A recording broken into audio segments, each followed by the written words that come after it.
yi salaamaaleykum ñu am mbégte di ànd ak yéen ci jotaay bi ni ñu koy defee semaine bu nekk tey nag ma inditi leen gan gu nga xamee ni dafa nekk ci ñeenti néeg bu ci nekk nag mën nañ ñi ñu ngi koy xëccoo ak moom ci néeg yooyu mu nekk ci néegu athlétisme ci néegu natation néegu volleyball néegu football mais damay ubbeek moom waxtaan wi ci néeg bi ngeen ko xamee athlétisme parce que ci athlétisme bi la nekk ba ànd ak Sénégal fu nekk en Afrique et dans le monde ba nekk fi directeur technique national bu athlétisme sénégalais Mamadou Sarr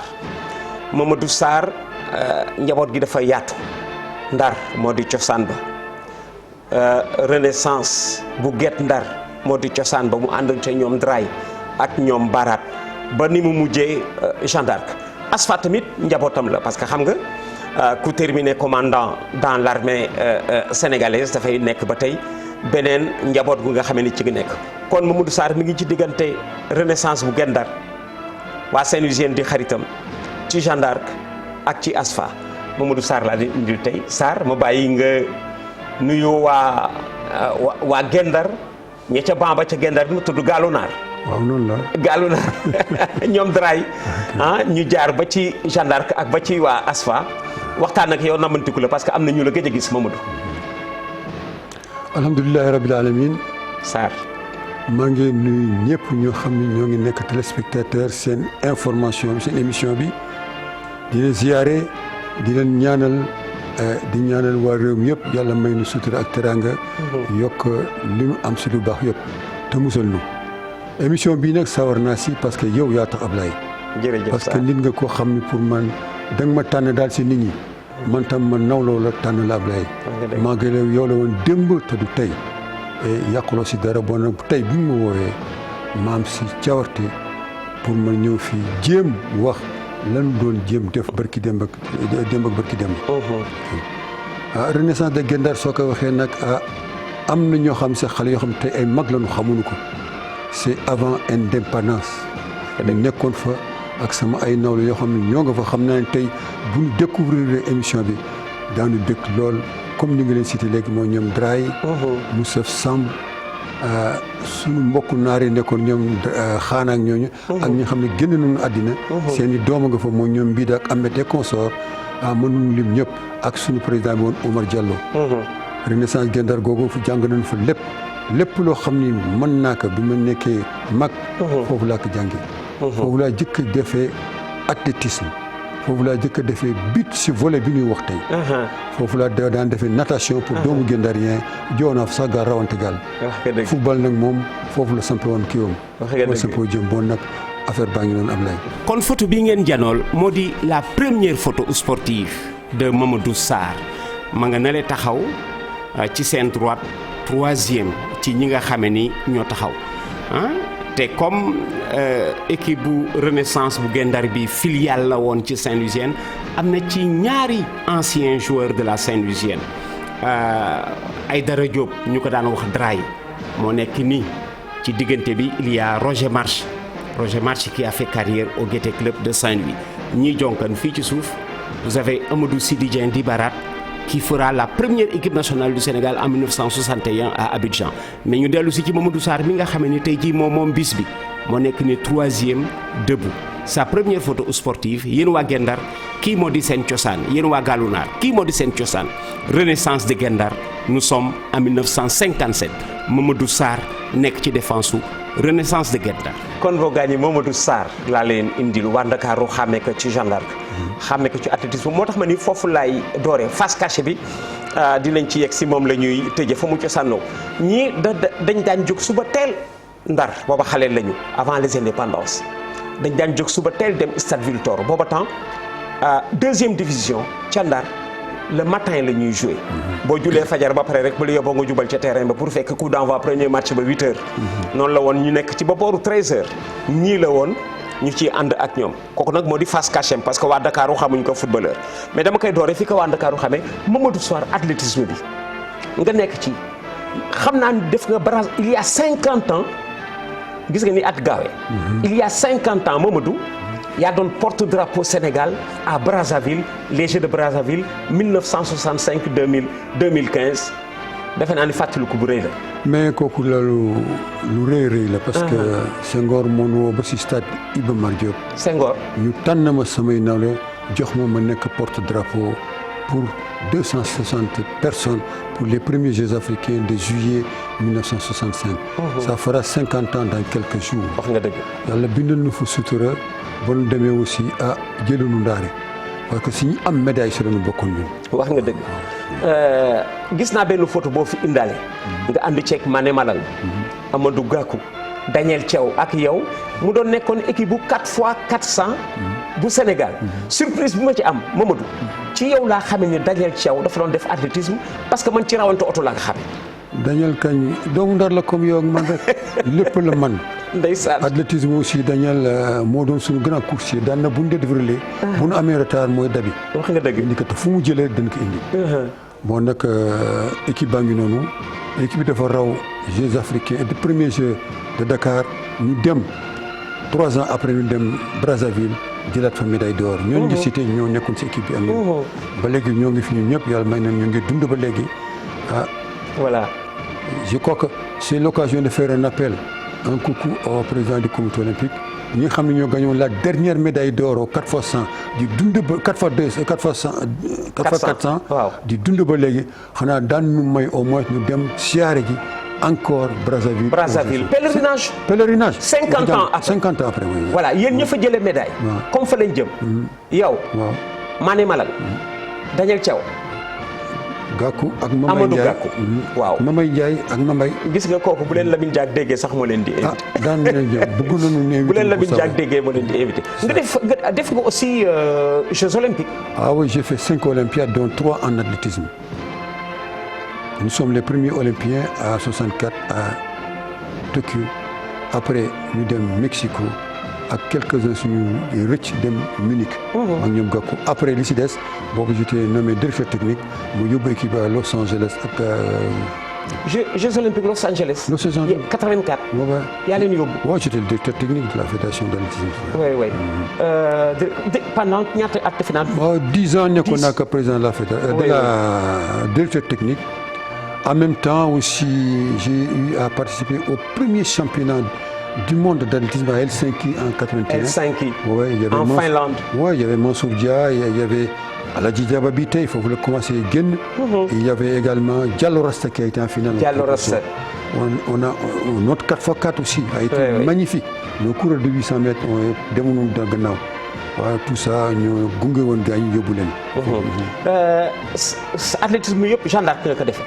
sama athlétisme yëpp ñoo maa ngi ko defee tuuti Jeanne d'Arc à l'ISNES ASFA. ASFA waaw Jeanne d'Arc nag ba 65 Jeanne d'Arc laa ko defee. oui. après nag la ASFA créé képp kuy soldat obligation la pour nga ñëw kii. kon au début bi ngay dawal Jeanne d'Arc militaire nga woon. soldat la woon. après ASFA nii. léegi obligation kuy militaire. nekk ci club civil ñibbisi. waaw moo ñu génne foofu ñu ñëw bi ñu génnee quartier aussi ñu delluwaat Jeanne d'Arc. oui d'accord. d'accord bi nga delloo yow Jeanne d'Arc moo di sa seconde famille. parce que man pour man la première ma nga Gendar. Jeanne d'Arc moo di sa seconde famille. c'est ça noonu la. alors yëg naa aussi ni équipe bu Sénégal bii bu 2002 bi. yak Peter yéen a ko defar. xam nga Mamadou. léeg-léeg staff entraîneur ba rek la ñuy gis. équipe bu 2002 bi. yow bi ñuy def CAN 2000 yaa nga ca encadrement ba. au Nigéria. te la def leen quart de finale ak Nigéria yaa nga ca encadrement ba booba yaa doon préparateur physique. kooku tamit souvenir bu mag la ci yow. oui si bon période boobu fekk na ma génn quartier jëm si yàlla Oumar Seck indi ma ni ma dellu si sa kër. waaw ma nekk si Jeanne d'Arc après mu yóbbu ma fédération ma nekk fa yore intendance bi en même temps di def préparation athlétique ak Peter ak Ablaye Sarr. oui. foofu laa fa nekk pendant presque 2 ans à l'équipe nationale moo taxoon ma am chance su dem CAN boobu ngay wax. CAN la boo xam ne ñoo ngi koy fàttaliku ba léegi. parce que xale yi jàmbaar la woon. mais Nigéria fu mu tolloon kenn mën leen woon dégg. oui. waaw dégg nga ñun ñoo ko gisandoo woon. manqué woon na tuuti rek mais gagné woon nañu match boobu. léeg-léeg ñuy faral di waxtaanee équipe nationale bu 2002 bi finale coupe d'Afrique dem fi quart de finale coupe du monde équipe boobu cosaanam 2000 la Peter Schnittger moo ko sancoon àndoon ci ak Abdoulaye Sarr Mamadou Sarr mi ma nga ca architecte ya ma nga ca encadrement di préparateur physique bu équipe nationale Sénégal moom mi nga xam ni c'est un ancien athlète gis ngeen ko fii mi ngi nii ci diggante Henri Camara mi ci seen droite ak Salif Keita mi ci seen gauche parce que yii yëpp bi mu ñëwee dama ko ni sa photo yi nga indaale am na ci yu war génn gaa ñi xam fi nga jaar ak xale yi ànd ak ñoom ba ci finalu 2002 ba parce que fii déjà nous sommes en 2000 parce que moom Mamadou Sarr ànd na xale yi ba Nigéria 2000 bi ñuy quart de finale ma koy fàttali ak Nigéria fii il est avec Henri Camara ak Salif Keita ma xool leneen photo bu Mamadou Sarr indaale fii il est avec Moussa Ndiaye moom Mamadou Sarr Moussa Ndiaye bi nga xamee ni moo doon suñu homme tactique keroog ba ñuy gagné France ca match d'ouverture ba Mamadou Sarr mi ngi nii di teete xale yi. Ici il est avec Pape Malick Diop oh digganteem ak Pape Malick nag histoire bu rëy la mi ngi nii toog ak Pape Malick papaam la ci moom parce que balaa émission bi di jeex danaa leen won maillot bi Sarr sol bu Jeanne d'Arc en 1962 ànd ci ak papay Pape Malick Diop en 62 gis nga de 1962 dafa ànd ak papay Pape Malick 2000 mu ànd ak Pape Malick mi nga xam ni moo di doomu Ablaye Diop numéro 1 bi Mamadou Sarr àndaloon ci Jeanne d'Arc bu 1962 kon Mamadou Sarr mi ñuy gànnale mi ngi nit ba tey ak docteur Fallou Cissé fële ci seen droite di Ablaye Sarr nous sommes en 2000 équipe bu 2002 bi commencé na judd fii les voilà qui rentrent des vestiaires bi ñu defaree xale yi ba pare jiitu su leen ci banc bi kon Mamadou Sarr di footballeur Jeanne d'Arc ak Renaissance de Guet-Ndar di athlète 1965 Jeux de Brazzaville di volleyeur di nageur yëpp ñu ko daan woo en équipe nationale moom lay gànnale tey jii ci plateau bi defe naa ni am na ñu xamul woon Mamadou Sarr ci bii àlluwa looloo tax mu ñëw fi tey. ay nit boo leen yoree da nga mel ne berger ak xaram. xam nga berger bi. xar yëpp la xam. xam na xar yi soox yi du soox. waaw xale yi boo leen nekk ak ñoom te doo nekk ak ñoom doo leen xam. wax nga dëgg. moo tax si maa ñoom a daan bokk. ñu daan toog suuf lekkandoo ba fii tey. wax nga dëgg ñoom Fadiga ak ñoom ñëpp amul si ko xam ne du ma gis rek te du ma sonn. wax nga dëgg dama leen defoon ay doom moo taxoon intimité bi. wax nga dëgg gis ngeen équipe bu 2002 bi ngeen soof mi ngi nii ci moom ci kii ñi la ci ñi ko sanc la waaw ñi ko sanc la ñiy bàyyu équipe bi am na ñuy nekk ca gannaaw du ngeen leen gis mooy les travailleurs de l'ombre Peter ngeen doon gis mais moom ma nga ca tellement vrai gis ngeen ci albumam ay les anciens ñoom ñëpp ay doomam la ñu woon. alors Sarr noo arrivé woon concilier ñeenti discipline da ngay athlétisme da ngay volley da ngay natation da ngay football noo arrivé woon def loolu yow.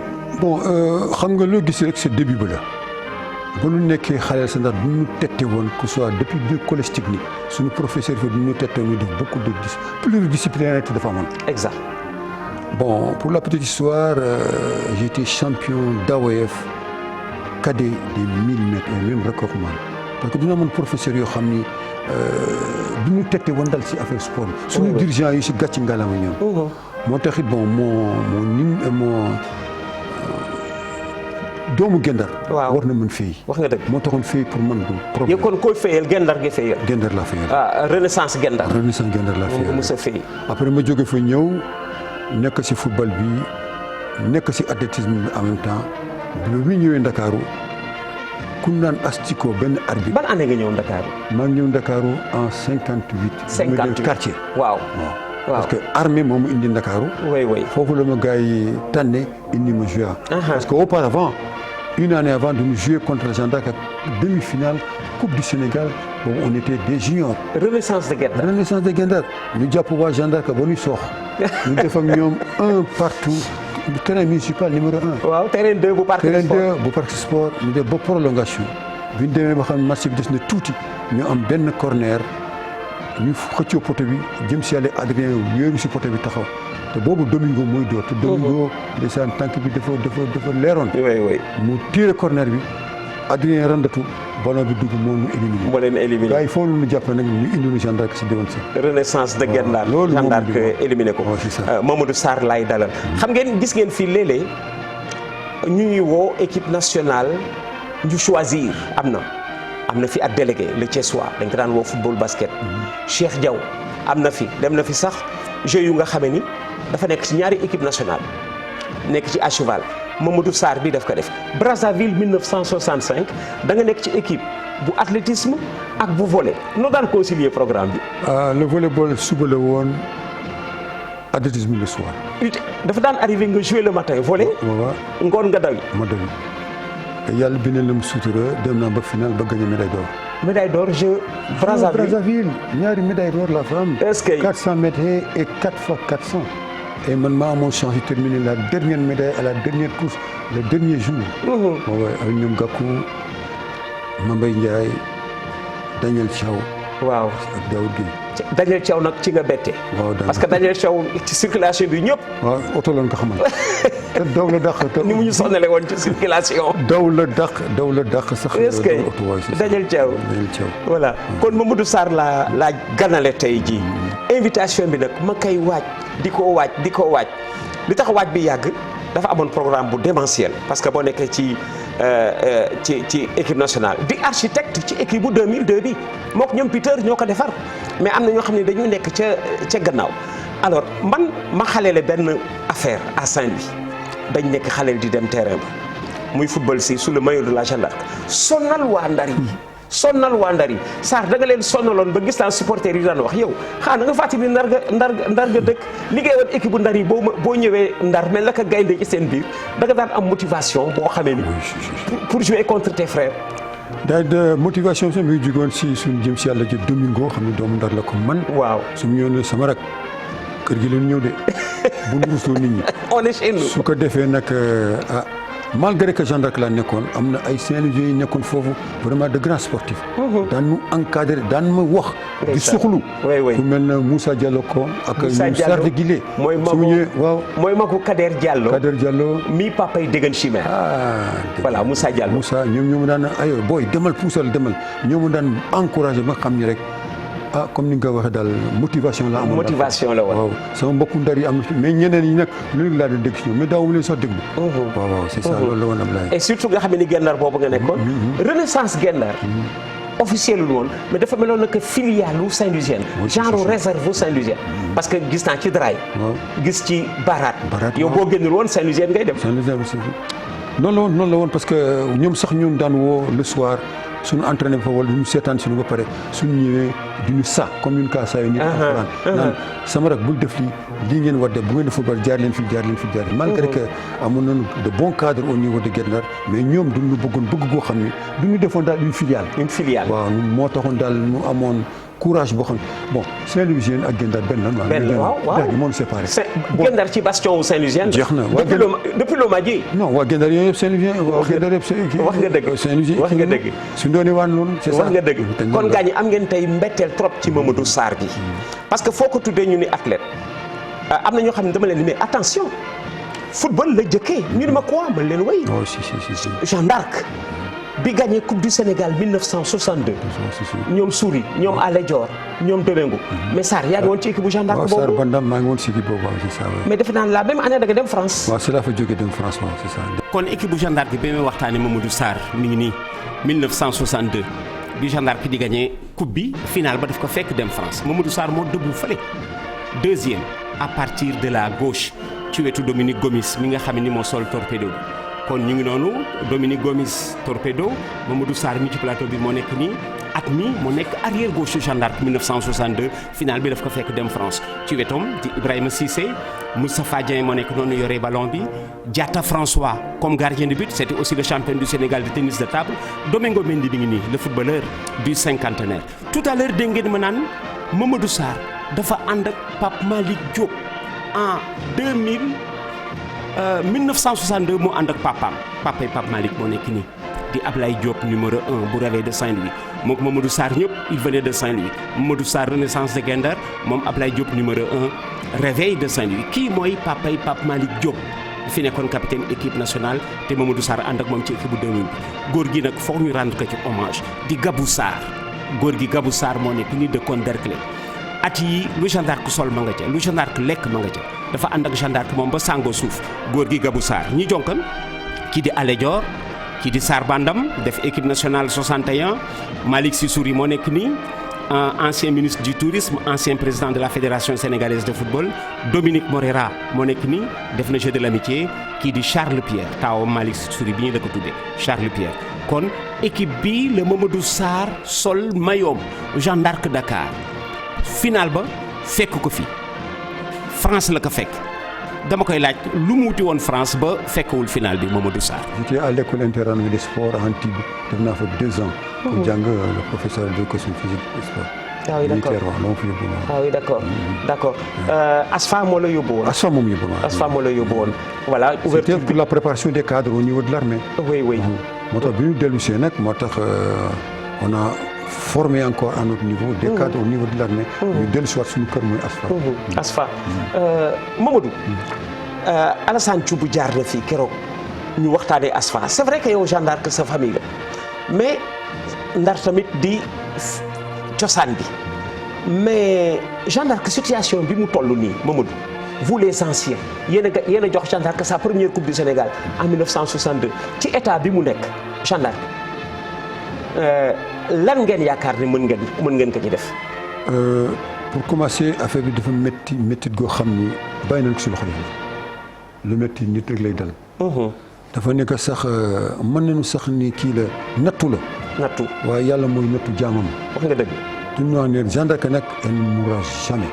def naa ñu nekkul Jeanne d'Arc sax ñoo gën bëgg Jeanne d'Arc. wax nga dëgg métti na loolu mais duñu daw duñu daay.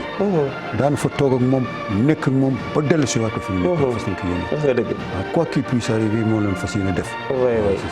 man mii di wax ak yéen de ba fii ma toog nii tey si suba demoon naa entraînement. ba tey ci suba. masuma fa jóge tous les jours fu ma sa Jeanne d'Arc soxla maa nga fa fu mu tëggee maa nga fa. du ma ko bàyyi. c'est ça. Mamadou Sarr nga nii. defe naa ci doomu Ndar yi moo ci gën di Jeanne d'Arc même waa Ndar xamuñu woon ni football na Jeanne d'Arc foo nga nekk rakkam comme man parce que ñun dañ daan jóg suba teel di leen seetaan. booba temps deuxième division bi mu laa wax ca Ndar la 8 heures daf ñu fa daan fekk ñu leen di seetaan Renaissance Gendar ak seen maillot à bâton vert rouge ñoom Pape Sey ak ñoom Baara waaw ñu topp la ba ci Jeanne d'Arc bu Dakar Mamadou yow ngay doomu Ndar say doom juddoo fii dégg naa dañ la ñu bis pour xam Ndar kaa ñu ànd Ndar nga yóbbu ñu dans la famille. dëgg la nekk na moment bu émouvant pour yow loolu. loolu lu rëy la parce que ñoom sax noonu juddoo Ndakaaru bi daal am na mais suñu amoon mënoon juddoo Ndar mu mën ko doomu Ndar ngeen. seen cosaan Ndar la. seen maamaat Ndar la ñu. situation la moo indi ñu juddoo fii. ñu juddoo fii loolu rek mais ay doomu Ndar ngeen. wax nga dëgg. en tout cas ñoom daal Ndar moo leen gën a lu mënte am si. wax nga dëgg fan yi ñu ngi fêté Lamine Diack yëg naa ni yàgg Lamine Diack da ngeen am ay relation yu profonde yu particulière depuis l'athlétisme bokk leen équipe de. moom foyer la bokkoon nga bokk GIA. mu ñëw di def jaraaf nga nekk ci diggante GIA ak ASFA. mais sa relation ak Lamine Diack fu mu tissé woo Sarr. depuis le scolaire boobu maa ngi ne collège technique Saint-Louis. scolaire waaw ak ñoom douzaine. waaw mu ñëw di football si ñun xaw nu ñibbal àlaxira. Lamine Diack mu football si à Saint-Louis football si à Saint-Louis xaw nu ñibbal àlaxira. Lamine foofu lañ ko xam ne naw ko boppam. et puis boobu maa ngi def athlétisme nekk junior. ma ñëw championnat d'AOF à Dakar di seetaan si Lamine Diack di def saut en longueur. yàlla mi dër teewul mu def benn saut battre record de France fii au stade des abattoirs. Lamine Diack waaw tubaab bi lu ñu si wax nii record bi baaxul parce que duñ ko mesurer avec un élastique avec un ruban en élastique. mu métti ñëpp. le record de France de Robert Paul nekkoon 7,65 m Lamine battre ko fii si Ndakaaru tubaab bi ŋàññee record boobu. yàlla mi dër teew 8 jours après mu dem championnat de France yeesu mu dem foofu si kanamu tubaab bi à battre fa record de France seen kanam de 7,68 m. foofu la ñu jéem mënanteeg moom te Lamine dafa nekkoon nit koo xam ni xamul adversaire am sportif la bëggoon loolu moom kii si moom. est-ce que am na tamit ku nga xam ne waxtaan naag ak yow tout à l'heure sa adversaire la woon. et je découvre estime bi nga voué kooku de Bouba Mbaye bu US Gorée il t'a marqué. Amadou Mbaye Bouba beneen affaire c'était un soldat comme man nekk goréen mais Bouba Mbaye a été champion de France du 100 mètres en 1952. c'est le premier champion du Sénégal de l'histoire du Sénégal à Thiali à Thiès. ils étaient 8 coureurs de 100 mètres Bouba Mbaye moo ñëw raw 100 mètres ba jëm si yàlla garaa nga sa woon ñoom Maréga ngi sa woon ñoom Blain ñoo ngi sa woon ñoom ñëpp Bouba ak Ndiaye Fouba. Ndiaye Oumar di Ndiaye Fouba. waaw Aliou Sow góolul na Saint-Louisienne. waaw Aliou Sow yi ñëpp. Bouba Mbaye est le premier champion du Sénégal du 100 mètres dans l'ère de notre ère indépendance. mu nekk nit koo xam ne il a été goréen, il a gagné la Coupe d'AOF, il a joué au volleyball, champion du Sénégal, au handball, champion du Sénégal, et en athlétisme, plusieurs fois champion d'AOF et champion du Sénégal. wax nga dëgg. auparavant il était mu nekk mag moo xam ne nag doon kilifa si ñun dans l'armée fa doon ko fekk mu nekkoon gendarme fab ñu tettenu duñ teg si yoon ñu naan teg ñu siratal mustaqim loolu daan def boobu bëgguloon dara lu ñu métti. gis nga sportif yu jëkk yaa ngi nii. seeni xarit seeni adversaire Lamine Diack Foyer moom mu nekk Jeanne d'Arc. Bouba Mbaye US Gorée moom mu nekk Jeanne d'Arc. Sarr c'est à croire que yow sportif yi ñi la gën a marqué ñu ngi ci yeneen i mayu gannaaw athlètes yooyu Bouba Mbaye ak Lamine Diack yan sportif ñoo la gën a marqué Mamadou Sarr. Amadou Gakko ngi fi. Amadou Gakko. Mamay Ndiaye ngi fi. Daniel Thiaw Daour Guèye. ak ñeneen ak ñeneen ñoo xam ne bokkuma ak ñoom club. waaw ñoo gënoon nekk sama àndandoo sama xarit. ba fii nii suñu gan yàlla tey ba fii ñu toog nii. est-ce que loolu la woon ñun xamuñu woon couleur. ay affinité dana moom suñu biir rek. oui c'est ça loolu la woon. wax nga dëgg. Mansour Dia. Mansour Dia. jusqu'à sa tombe mosul teqali ko. Mansour Dia. yow épreuve yi nga doon def course nga doon def ak saut. je faisais le 400 mètres haies et j'ai fait le décathlon 10 épreuves. J'étais recordman du Sénégal du décathlon, du 100 mètres haies, du 110 mètres haies, du 200 mètres haies et du 400 mètres haies. Sarr man kay maa ngi soog a xam lu tax nga mënoon tacle glissé. tacle glissé ne maa ngi ko jàng ndar si jànko bi. comment. xam nga dama am benn xarit xam nga ko mooy Amadou Sidi Dieng Barat. su ñëwee géej mu ni Mamadou pour jàng tacle da ngay tacle jànko bi. jànko bi ñuy jàdd. waaw ñii ñoo wax fii si Ndakaaru coxalaan bu ma dawee dàq ko bëgg kii mu daw benn côté su ma fentee mu wuti ko loolu laa jàng tacle. xam nga ndar dafa bari pseudonyme. bon si. daa dégg Pelé. daa dégg Coxis. daa dégg Di Stefano. yow Kayel Bell lañ la daan wax. waaw Dominique. Raymond Kayel Bell tacle taxoon. tacle yi mu daan tacle moo taxoon moom. Raymond Kayel Bell c'était l'arrière gauche de l'équipe de France les années 50. et de Monaco. yow Kayel Bell lañ la daan wax. waaw Kayel Bell waaw et de puis Ablaye dem naa ba Monaco en 1961. Monaco. wallaahi tu as été à Monaco. oui j'étais à 11 kilomètres de Monaco fu mu doon defee sama stage à Antibes. pour xool leen. dem foofu tous les samedis ma dem ma fekk Kayel Bell. match championnat. ma dugg si lu la fay def ma ne que daa ko xam léegi fekk seen biversaire yi dugg ñoom. ndeysaan. waaw yow Jibril Karimou. Jibril Karimou toggale ba. Jibril Karimou. ma ñëw waxtaan nag. yow xaw nga fa fekk Gaston Sarr. ah oui Gaston mu nga foon. Gaston Sarr di gaañu barki dem. xaw nga fekk nga fa. ah oui. 61 la woon. 61 1961. 61 décembre 61 maa ngi foon waaw. est-ce que. eh oui noonu laa waxtaan ak Kayel Bell man kat naa la ko wax ba kii nag mu lëng ma. ndeysaan. waaw noonu ma bàyyi si vestiaire bi bu ñuy génn. coupe du monde 58 la def ak équipe de France. si.